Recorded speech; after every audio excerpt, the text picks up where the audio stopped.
L'incident survenu en avril 2014 dans la centrale de Fessenheim était-il plus grave qu'annoncé? C'est ce que dénoncent 2 journaux allemands ce vendredi.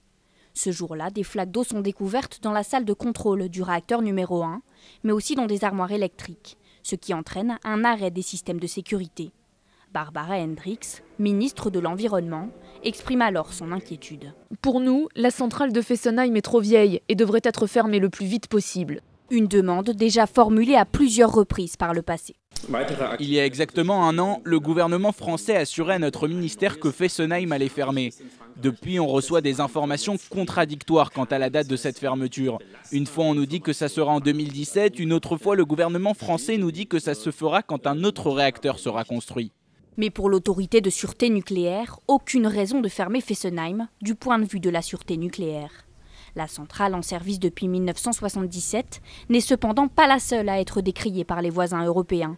Ce mercredi, c'est la Suisse qui pointait du doigt la centrale nucléaire de Bugey. Une plainte a été déposée pour mise en danger de la vie d'autrui et pollution des eaux. En 2015 déjà, le Luxembourg demandait à François Hollande la fermeture de la centrale de Cattenom. Pour Europe Écologie Les Verts, toutes ces accusations devraient encourager la France à fermer ses centrales. Il faut absolument qu'on sorte de cette énergie. C'est une énergie du passé, c'est une énergie qui nous a rendu service, mais c'est une énergie du passé et maintenant il faut arrêter. La ministre de l'écologie Ségolène Royal a annoncé la semaine dernière être prête à donner son feu vert pour prolonger de 10 ans la durée de vie des centrales, à une seule condition, que l'autorité de sûreté nucléaire donne aussi son accord.